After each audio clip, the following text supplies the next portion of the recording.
Alright, here's another part with a buggy trailer. Still in the fabrication state of it. Switched up again today.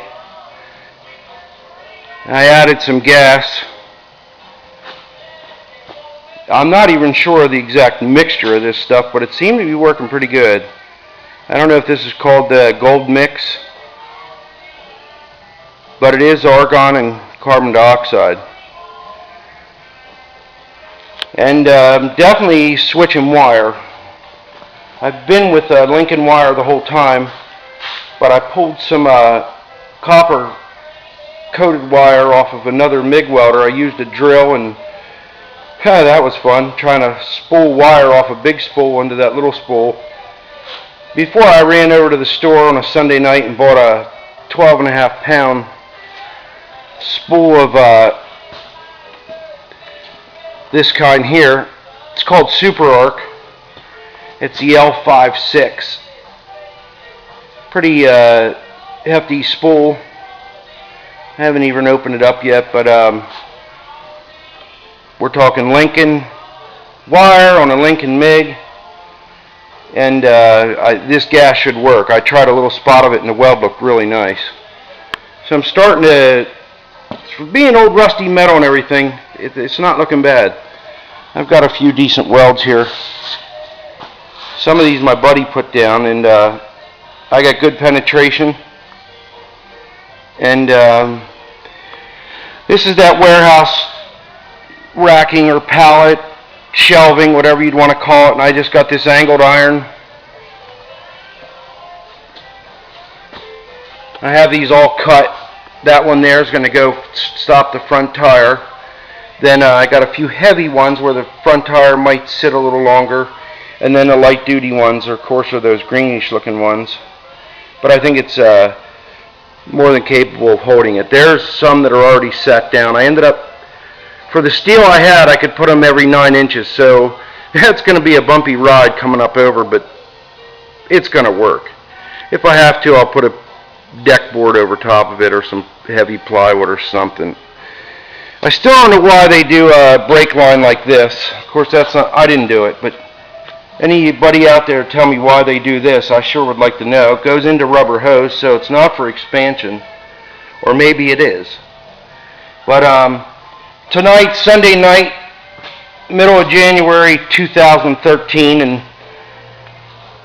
it's not cold enough to go snowmobiling. There's no snow. And so I got into buggying somehow through boat engines, trading, and I have a real nice buggy I'm going to set on this later tonight because I have to have it out of here tonight. My boss wasn't real happy. Never is, but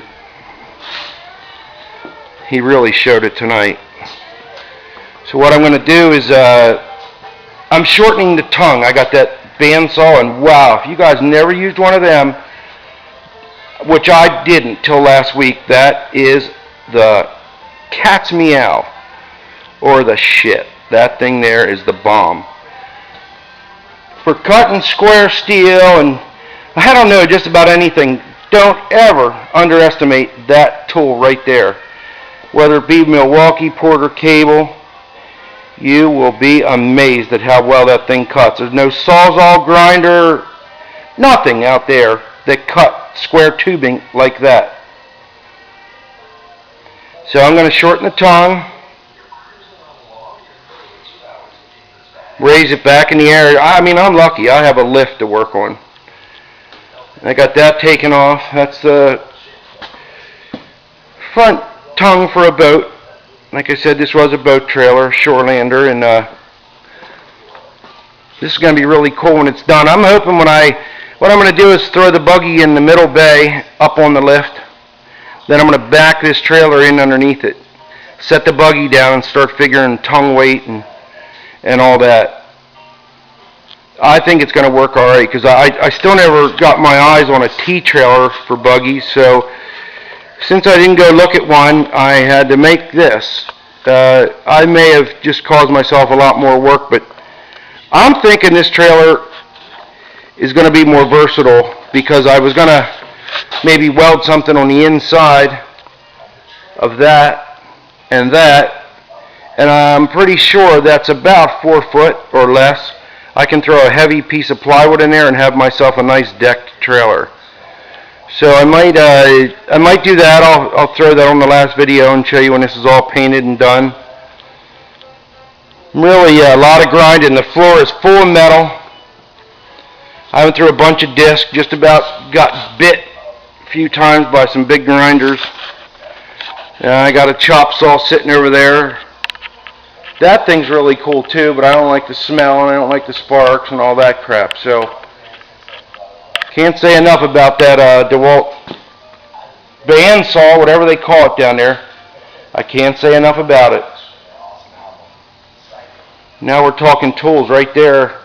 It's one of the best air guns I've ever owned. It's made by Mac, and there's a Q at the end of it for quiet. The gun's strong and it's quiet. Compared to the Snap-on one, I'll pick this gun all day long over a Snap-on gun. About knock your ears off. This one here is nice and quiet. I shouldn't be telling everybody because I watch on eBay for them all the time. I'll buy all them up I can. I had it rebuilt once, and that's the gun right there. Alright, I'll be nice and show you the numbers. There's an AW480Q for quiet. You don't have to listen to everything I say. I'm just giving you some advice, what works for me. Everybody's got their own way, their own tools. There's some RV issues I'm having. Whole nother issue. Merry Christmas to my boy. And the new electric one I got by Traxxas, it's smoked and burnt. So we're trying to get some gas ones going. But until I'm done with this buggy, I don't know what he wants more, the full-size buggy or his remote control one. I think he wants a ride with Dad, so I'm hoping he's not upset with me because his burn up. But we'll be buggying here soon. I'm going to throw some videos on that. And don't be afraid to throw some advice my way. I can take it. I get yelled at all day, so you're not going to hurt my feelings. I'm always open to suggestions. But there's that's the MIG I'm using. It's working okay. I paid $200 off Craigslist. Not a bad deal. It spits the wire out fast enough for this project. I have a big miller that I'm in the midst of getting up and running. That's a real nice one. And I also have the Miller 211 auto set, brand new. But since I bought this one, I was hell-bent on proving that I could get it working, and I think I have it dialed in, and at least if I do sell it, I would be able to describe how to use it maybe. Because that doesn't tell you everything, it tells you a little. But it doesn't tell you everything. And I bounced around from flux core wire, and I swear it lasted 10 minutes. But that spool might not have been new, but 10 minutes, a couple feet of welding, that spool was done. So now I can't wait to put this 12.5 pound spool on and just go to town. But my MIG bottle's, of course, small in size, and I don't even know how much is in it, because I still yet have to purchase a good regulator, because my other video shows the junk regulators all leaking. If you don't catch that video, I'll show you the regulators I'm talking about.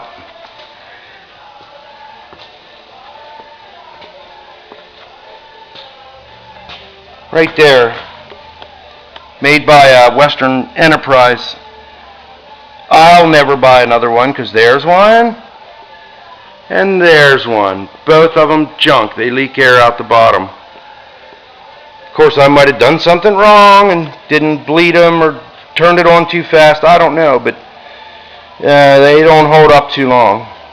At what they cost, they're not user-friendly. I don't know what you got to be to operate them, but it certainly isn't for beginning MIG welders. That's a good welder there. That's the shop welders here, and that one there spits out some nice